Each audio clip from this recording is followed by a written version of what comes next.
Hi, I'm Mina Achadjian, and I'm a partner here at Index Ventures. Today, I'm excited to have a candid conversation with Alice Defo, who's the founder and CEO of Double.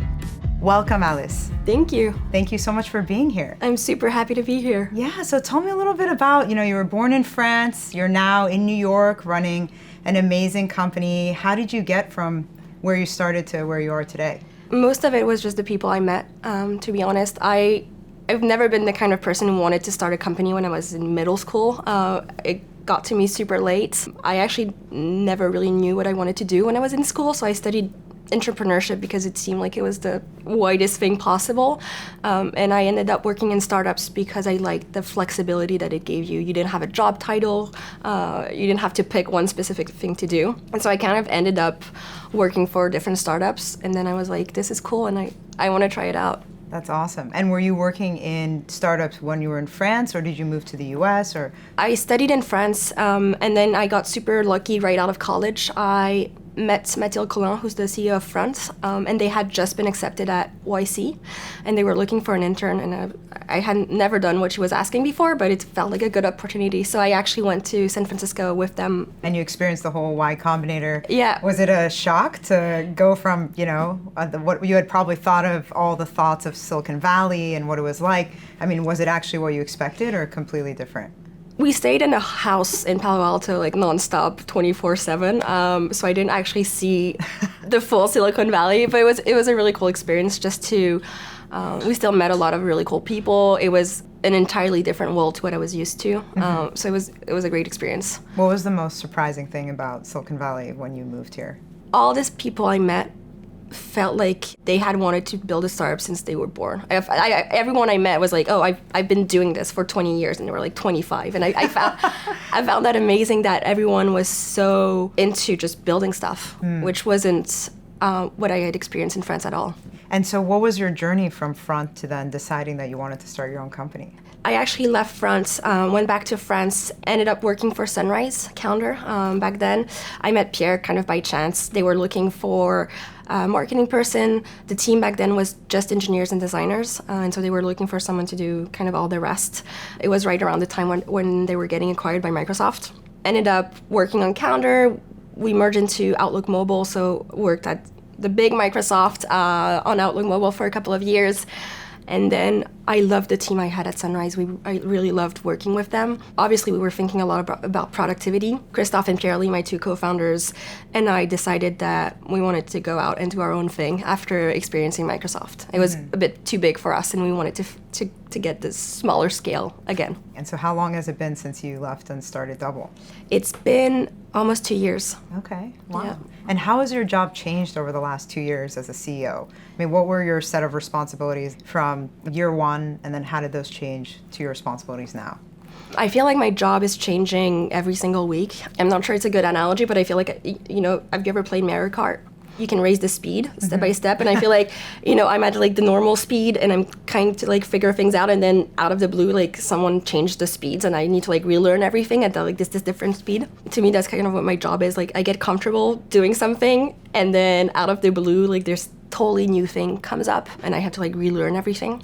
That's the exciting part for me of doing my job. At the beginning, I was a lot just focused on product, on trying to figure out what we wanted to build, super involved with all the design and engineering. And as we grow, I'm kind of letting that to my co-founders and focusing a lot more on our brand, on how we want to sell the product that we're doing and the service, on acquisition, on growing the team. How do you balance learning as a CEO, right? So I'm sure you're very resourceful, as I know you are actually. And as a CEO, I'm sure you've talked to other founders about how to hire people, what to look for, how to plan, all of these things. But at the same time, you still have to get things done. Yeah. So sometimes you don't have like the luxury of learning without doing. And of course, when you do, you're going to make mistakes. And so how do you give yourself enough space and forgiveness, but also motivation to say, okay, yes, I didn't know what I was doing. I made a mistake, but now I have to, go on to the next thing.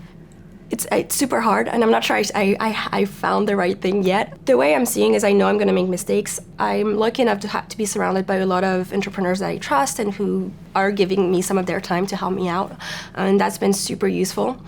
But one thing I've learned actually from the past couple of years is you need to ask for advice and you need to ask for feedback, but you also need to learn to like stop listening to people, because at the end of the day, they don't know your business as well as you do. And I think one of my mistakes at the beginning was asking too much for advice, because I felt super new. I was sure I was going to make mistakes, and so I was asking all around, but then I kind of got lost in all the advice I was getting. And so I had to learn to just shut everyone out and just try things out and then make mistakes and learn from that as well. Yeah. So, work in progress. Yeah. So tell us a little bit about Double and your vision. So when you started the company, what was the problem you were trying to solve?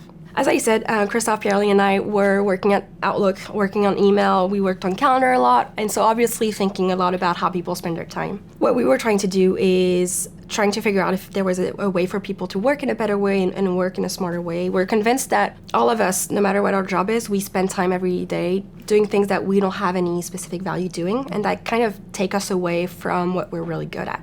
And at Outlook, we were doing it on a really big scale just because of the number of users we were doing, but we were doing it on micro interactions. Like we were helping people save a few seconds per day. Just, making sending a calendar invite a bit faster, making charging your inbox a bit faster. And it was good, but we wondered if there wasn't a way to have more impact. We started looking at what really productive people were doing, and it turns out that a lot of them have executive assistants. They might not talk about it, but most of them do. And we started getting curious about this relationship and figuring out if it was something that we could get to a broader range of people. We spent a lot of time with executives who had assistants, with assistants themselves. I sat behind executive assistants, just like watching them work in a very creepy manner, and trying to figure out. And the impact that they had on their executives' life and work was so big that it just made no sense for us that more people didn't have someone like that to help them out. And then when we asked CEOs, they always told us, like, I know I need help, but finding someone, managing them, figuring out how to work with them, thinking about their career development, like all of that seemed too complicated. And so we started Double with this idea that we could actually make it easy to have an executive assistant, to work with them in a way that was flexible so that it adapted to the CEO needs. And at the same time, that was a really guided experience to kind of handhold CEOs as they're starting to work with an executive assistant for the first time. And that part we do it with just by building tools and like an experience that's super curated for them. So a lot of people have tried to solve this problem with actually taking the human out of the equation, right? Yeah. We saw X.AI, a few other companies that really wanted to use artificial intelligence to be your EA. Did you think about that, and why do you think those approaches maybe have not scaled as much? And what was your thesis and hypothesis for why you decided to keep a human in the loop? Yeah. Well, first, we think humans are great, but the real thing is, I don't think AI is at a point right now where it can solve all the complex issues that people have. If you take X.AI, for example, I think they're really great for all the basic use cases that you have every single day. But when you're a CEO or when you're an executive meeting with a lot of super important people every single day, your scheduling is not basic. You have a lot of figuring out who has the upper hand in scheduling a meeting, who's going to move to a location, who's going to make the effort of changing their schedule. And that's something that today we don't think AI can do in a way that's mindful of people's relationships.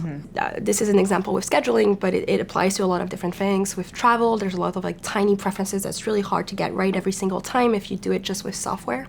And that's why we really think that humans are really good just to handle all these little edge cases. And then just on the broader scale of things, humans are also really great just to keep you on track, keep you organized. They're able to be proactive, which is harder if you're just a software. Easy to ignore a notification. Exactly. Versus having somebody talk to you and tell you to do it. Exactly. But my Double tells me like what I need to do every single day, and if I forget, like she'll remind me. So that's amazing. How'd you come up with the name? It's such a clever name, Double. Someone gave me the idea, and it was such a good idea that we took it. And it went so well with what we're trying to do, so our assistants, we call them doubles. Once you're matched with a double, it's always the same person. So we really believe in building long-term relationships, because we believe that for an executive assistant to work well with you, they need to be not just someone who does the things that you don't want to do, but they need to be a real partner in your work and in your life. And so it was really this idea of like you have a double, like someone who can come in your life and help you do stuff that you would want to do, but you don't have time, like kind of double your time. Yeah. What does your double do for you besides scheduling, travel, etc.? So apart from like the basic stuff, she helps me with all my email. I hate checking email, and so she manages most of my emails for me and just like pulls me when I need to actually do stuff, which is so great. Yeah. And I know that I can not check my email and get work done, and if something is really important, she'll just pull me in. When you're running a company, there's a lot of things that you do on a regular basis. Doing your one-ones, running your weekly catch-up, hiring processes, and she just kind of helps me make sure that all the processes that we have in place are just moving forward, that I don't forget anything. I remember to do our offsite once a year, that I remember to do our planning sessions once a quarter, and just like kind of runs everything for me, which is really great. That's amazing. So taking a step back, it's been an incredible 2 years, and I'm sure you've learned so much. What do you know now that you wish you knew when you got started, and what advice would you give to some of the founders that are listening? Well, one, which is probably the obvious one, but it's never too early to delegate, and that's easy coming from me, but I think there's this tendency, and especially in Silicon Valley, where you need to hustle and you need to do everything yourself, and if you're not, as a founder, doing everything yourself, then you're not doing it the right way. And to me, that's kind of misses the point, where obviously you need to hustle, but you need to hustle on the right things. And I think knowing when to let go of stuff is actually a good thing. And trying to do everything yourself just like is too hard. Knowing what you can give to other people and giving it as soon as possible really helps. I tried to power through for such a long time doing things I knew I wasn't good at because I felt like it was my job as a CEO to do them. And in the end, I was like, actually, I should just hire someone to do these things. And since it's been going super well. Solving problems with people. Exactly. Yeah, right. So what do you think the future of collaboration and delegation looks like in like 10 years from now? Are we eventually going to have these doubles actually automate a lot of their tasks with technology so that they get to move up the tasks that, are ultra high value that only humans can do? Is that kind of the vision for where this space is going? The way I see it is it's definitely going to be a mix of human and software for sure. The humans are probably going to be doing something super different than what they're doing today, because most of the things that they do today are going to be automated eventually. And we're going to be able to do it in a way that works really well. As you said, humans are doing the relationship part, the being proactive part, the keeping you on track. They're going to be acting as coaches almost, or chief of staffs. They're going to be the ones dealing with all the software that's going to help you be more productive. So that as a CEO or as an executive, you're only going to be dealing with one person, and that person is going to be relying on a lot of different tools, softwares, and a lot of humans to get the work done. Can you elaborate a little bit on some of the tools that you guys have built so far that people are using every day? So we're building products on both sides. So for both on the client side and on the double side. On the client side, our goal is really to integrate as much as possible with the tools that our clients are already using. Delegating is hard. Sharing context on a task is hard. We're trying to make that as seamless as possible. So we integrate with their emails, for example, to delegate any email and share context super easily.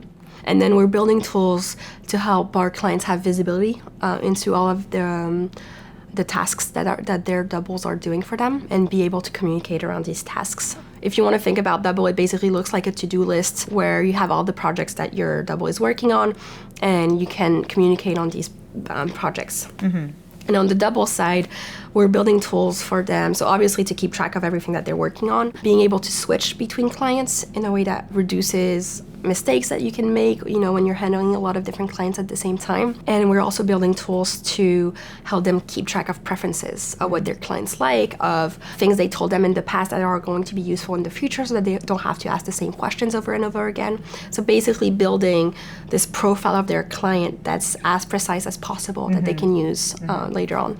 It's interesting because we've seen such a big trend of software companies giving this value proposition to their end customers of, you're not in the accounting business, but you need to do accounting. So instead of you spending time using QuickBooks software to really do accounting yourself, focus on your core business, which might be like selling donuts, and we'll take care of the accounting for you. And it's almost similar where, with an individual or a CEO, the CEO really needs to focus on the highest leverage things to make decisions about product and vision and hiring. And it's almost a parallel where, in this case, you're not using software, but you're actually using humans to automate a lot of those things powered by software. And so it's interesting to see those two trends. Amazing. Well, Alice, thank you so much. Congratulations on everything you've built in a short period of time. And since you're so used to juggling many tasks and having many balls in the air, in addition to what EAs have to deal with all the time as executives as well, we're going to do a small game. Should I be where scared? We're going to compete on multitasking/juggling. Okay. So we have a little game here where we're going to stack these ninjas, and whoever can stack the most gets this beautiful index trophy to take home. Sounds good. All right, so let's get started. Let's see. All right, let's start with this guy.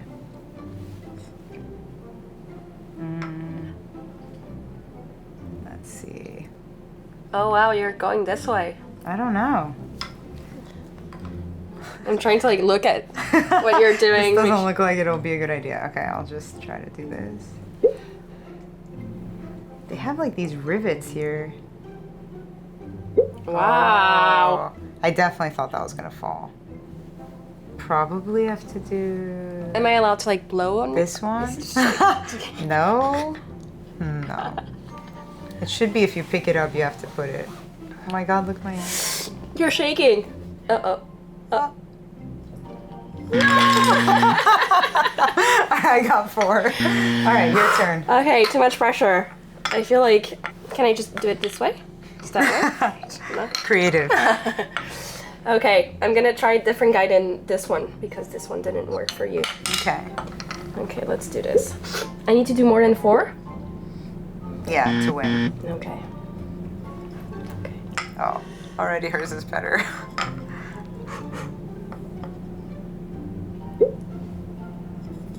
Let's do this. Wow. But that's just 4. I'm still not. I'm very stressed right now. These guys are the same, right? I feel like that's where you lost, so there's a lot of Pressure. Oh. 1 more. Can we do 2 more? That'd be amazing. Okay. Ah, no. Can I do this? Okay, let's try this. Oh my God. Wow. No. You got it. Oh, shit, crap. Wow, this is actually stressing. No. Wait. Can I do it like this? It held for 1 second. Does that count? You get the trophy. Congratulations. Thank you. Woo! Until next time. So big. All right. Thank you.